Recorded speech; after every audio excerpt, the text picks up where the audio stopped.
തുടക്കത്തിൽ തന്നെ അരുണിൻ്റെ കരിയറിൻ്റെ തുടക്കത്തിൽ തന്നെ പീക്കായിരുന്നു. കാരണം ഗ്രാജുവലി കയറി വന്നാലും അതിന് മുമ്പ് സിനിമകൾ ചെയ്തിട്ടുണ്ട്, 2000 തൊട്ട് സിനിമകൾ ചെയ്തിട്ടുണ്ട്. പക്ഷേ ഫോർ ദ പീപ്പിൾ വന്ന ശേഷം അരുൺ എന്നൊരു വ്യക്തിയെ ഭയങ്കരമായിട്ട് ആൾക്കാർ തിരിച്ചറിയുകയും മനസ്സിലാക്കുകയും ഒക്കെ ചെയ്തു. ഈ പ്രശസ്തി ബന്ധങ്ങളെ മാറ്റുമോ അല്ലെങ്കിൽ ബന്ധങ്ങളെ വെളിപ്പെടുത്തുമോ?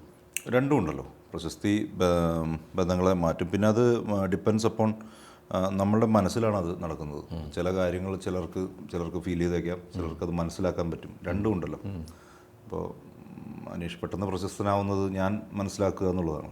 അതെ അതെ, അതിൻ്റെ ഒരു കാര്യം കൂടി ഉണ്ട്. അത് അക്സെപ്റ്റ് ചെയ്യുക എന്നുള്ളതാണ്. അത് എല്ലാവർക്കും മനസ്സിലാവുന്നതുമല്ല. ചിലർക്ക് അനുഭവിച്ചാൽ മാത്രമേ ഇപ്പോൾ ഈ നമ്മൾ അനുഭവിക്കാത്തെല്ലാം കെട്ടുകയാണെന്ന് പറയുന്ന അവസ്ഥ ഈ പ്രശസ്തിക്കൊക്കെ ഉണ്ട്.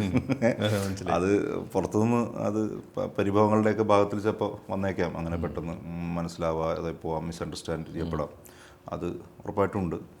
അതല്ലാതെ പ്രശസ്തി ഈ പറഞ്ഞ പോലെ ആളുകളെ കൃത്യമായി റിവീൽ ചെയ്യുന്നൊരു കാര്യമാണ്. കാരണം പ്രശസ്തിക്ക് ഒരു വേവ് ഫോർമാറ്റാണല്ലോ അതിനുള്ളത്. അപ്പോൾ അതിൽ തീർച്ചയായിട്ടും ഇത് റിവീൽ ചെയ്യപ്പെടുകയും ചെയ്യും. അതെ അതെ, അത് കറക്റ്റായിട്ടുള്ള ഉത്തരവാണ്. കറക്റ്റായിട്ട് ഉത്തരവാണ്. കറക്റ്റ് മീറ്റേഡ് ഉത്തരം എന്ന് പറയുന്നത്.